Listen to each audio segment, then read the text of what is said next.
हरे कृष्ण मित्रों, जय जय श्री राधे। सभी मित्रों को श्रावण पुत्रदा एकादशी की हार्दिक शुभकामनाएं। आज के इस वीडियो में हम श्रवण करेंगे श्रावण पुत्रदा एकादशी का क्या महत्व है, उसकी क्या विधि है व्रत रखने की, और उसका पौराणिक कथा का भी श्रवण करेंगे। तो जैसा कि आप जानते हैं कि श्रावण पुत्रदा एकादशी का व्रत मुख्य रूप से योग्य संतान की प्राप्ति, उसकी लंबी आयु तथा उज्जवल भविष्य के लिए रखा जाता है। इस पवित्र व्रत को हिंदू धर्म में अत्यंत ही फलदायी तथा कल्याणकारी माना जाता है।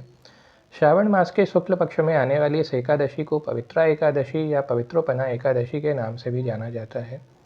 आइए श्रावण पुत्रदा एकादशी का महत्व क्या है ये जानते हैं। जिन दंपतियों को संतान प्राप्ति में बाधा आ रही है, उनके लिए व्रत अमृत के समान माना जाता है। पद्म पुराण के अनुसार इस व्रत को विधि पूर्वक रखने से मनुष्य के पूर्व जन्म तथा इस जन्म के सभी पाप नष्ट हो जाते हैं।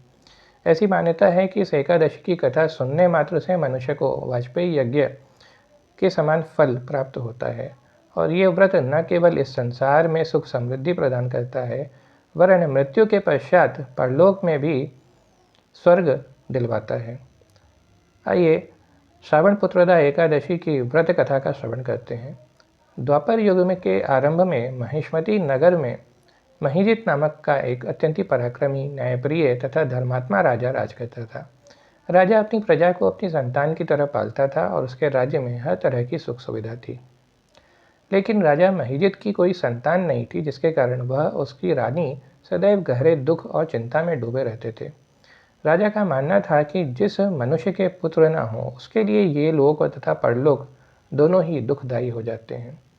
जब राजा बूढ़ा होने लगा तो उसने अपनी प्रजा तथा मंत्रियों को बुला के कहा कि मैंने जीवन में कभी कोई पाप नहीं किया, न ही प्रजा पर अन्याय किया, फिर भी मुझे संतान का सुख क्यों नहीं मिला। राजा की इस व्यथा को दूर करने के लिए मंत्रियों और प्रजा के कुछ लोग जंगलों में जाकर श्रेष्ठ ऋषियों की खोज करने लगे। वहाँ उनकी भेंट त्रिकालदर्शी लोमेश ऋषि से हुई। मंत्रियों ने लोमेश ऋषि को प्रणाम करके राजा महिजित के निसंतान होने का कारण पूछा। तब लोमेश ऋषि ने अपनी दिव्य दृष्टि से राजा के पूर्व जन्म को देखा और बताया कि ये राजा पूर्व जन्म में एक साधारण वैश्य था और धन कमाने के लिए बहुत ही क्रूर कार्य करता था।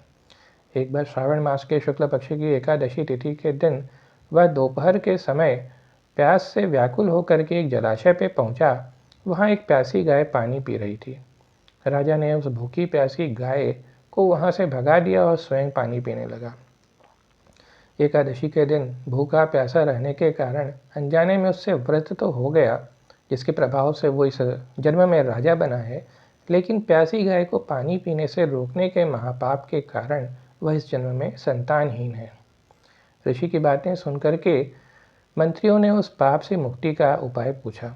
तब लोमेश ऋषि ने कहा कि यदि तुम सब लोग राजा के कल्याण के लिए श्रावण शुक्ल पक्ष की पुत्रदा एकादशी का व्रत करो और उसके पुण्य का फल राजा को दान कर दो, तो राजा को अवश्य ही पुत्र रत्न की प्राप्ति होगी। मंत्रियों और प्रजाजन ने नगर लौट करके महर्षि की आज्ञा के अनुसार पूरी श्रद्धा से पुत्रदा एकादशी का व्रत किया और रात्रि जागरण किया। द्वादशी के दिन उन सभी ने अपने व्रत के पुण्य का फल राजा महिजीत को अर्पित कर दिया। इस पुण्य के प्रभाव से कुछ दिनों बाद रानी ने गर्भ धारण किया और 9 महीने के पश्चात एक अत्यंत ही सुंदर, तेजस्वी और वीर पुत्र को जन्म दिया। इसके बाद से इस एकादशी का नाम पुत्रदा एकादशी के रूप में जाना जाने लगा।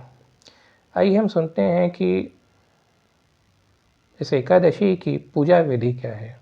एकादशी के दिन सुबह जल्दी उठ करके स्नान करें और स्वच्छ वस्त्र धारण करके व्रत का संकल्प लें। भगवान श्रीहरि की मूर्ति या चित्र के सामने दीपक जलाएं, उन्हें पीले फूल, धूप और सबसे महत्वपूर्ण है कि तुलसी दल अर्पित करें।